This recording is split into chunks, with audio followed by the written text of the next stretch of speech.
Hello everyone, Tom here from the CBC with another comic book review. This is the first issue on IDW's special series of the Powerpuff Girls. It's a 5-issue series written by Troy Little.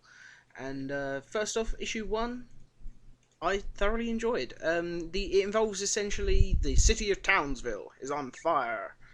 And the mayor calls the Powerpuff Girls, as usual, of course. And they end up finding Mojo Jojo with his giant. He's got like this big robot thing like you see in Aliens and Avatar, that sort of thing, like a big fighting mech thing. And he's pretty confident in himself, but as usual he shoots some missiles and the Powerpuff Girls take him down pretty easily and quickly. It's amazing how Townsville doesn't seem to be on fire once they get there, but at the same time, it's also fun just to see these classic Powerpuff Girls sort of moments. The dialogue is very reminiscent of the original show, and it was actually quite interesting to me how when I started reading it, I was hearing the voice of the announcer and the mayor of Townsville and the Powerpuff Girls themselves. It seems, just from watching it so much as a kid, I remember what their voices are so instinctively that reading this comic, it's great that the dialogue seems to fit their voices so perfectly. Even Mojo Jojo, or Mojo Jojo, seems to it just seems to work. And anyway, they send Mojo Jojo to prison, and the mayor decides to repay them with what they assume is, oh, maybe they're going to build statues of us finally. But no, he gives the 3 Powerpuff Girls lifetime memberships to the Townsville Golf and Country Club, which is ironic since literally seconds later, during this presentation ceremony, there's a monster tearing up the golf club. So they go down with their new golf clubs and basically whack the crap out of it. This monster's talking with a Scottish accent, which is actually quite funny trying to read it because you're having trouble reading it in your head as you're going because the words aren't written correctly.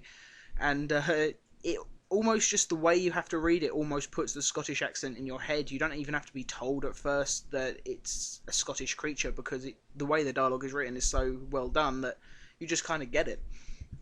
But after they defeat it, they realise actually it's a golfer that's been missing since 1963, which is something that they work out pretty quickly as soon as he's done. And basically Mojo Jojo in prison has called on, at the end, the help of Professor Utonium, who basically wants Antidote X.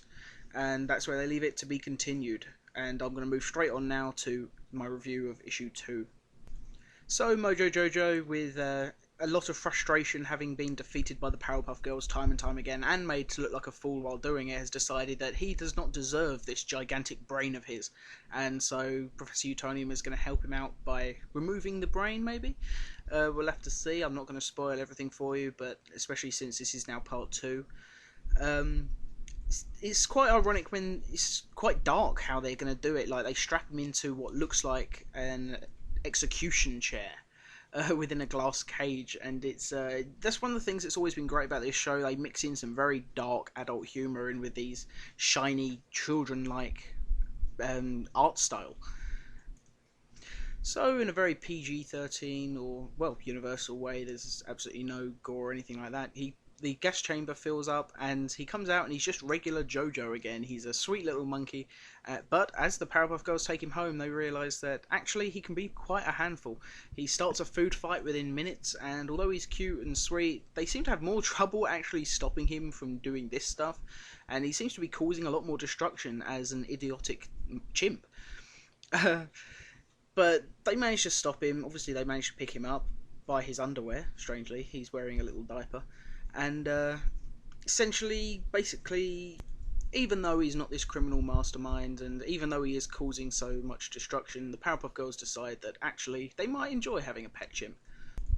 But not everyone likes the idea that Mojo Jojo can get a second chance. And we come to the second villain in this issue, other than Mojo Jojo, him. And him decides that the Powerpuff Girls need a little lesson in forgiveness. And so he decides basically he's going to get all the Powerpuff Girl villains and turn them against him. They're now his puppets. And there's a line that's actually referring to an Ed Wood movie where he actually shouts, pull the strings, which is a line that originally was spoken by Bela Lugosi. It's not long before the Powerpuff Girls realise that there's something wrong, and they look out the window and it's so bright, and immediately they realise the Gangrene Gang, Fuzzy Lumpkins, Princess and Seducer are all outside. But they're not attacking, they're actually being good. And even the Gangrene Gang is spraying graffiti on the side of the Powerpuff Girls house that says Powerpuff Girls rule. And essentially it seems that him is deciding to come up with a way to prove that actually maybe being nice can be worse than being bad. And he's seeing if everyone deserves a second chance. Now, we'll have to wait till issue 3 to actually find out exactly how far his plan goes and what happens next, but honestly, I really enjoyed both these issues. As a fan of the original series, I love nostalgic stuff like this, and I kind of wish they would just make a new series, although there's been some concept art floating around for a while that's for an idea for a new Powerpuff Girls show, and they've kind of ruined the characters, which is why this comic is great, because it keeps the original style. Everything looks exactly like I remember, maybe with some better shading, because the show obviously was an animation. They didn't have the chance to shade it as much as they would now. I mean, the technology's improved. But anyway, I'm rambling again, so I'll just get to the score. I would give this a 7 out of 10. Thanks for listening, guys, and be sure to watch out, as when issue 3 is released, we'll be covering that too. Thanks again.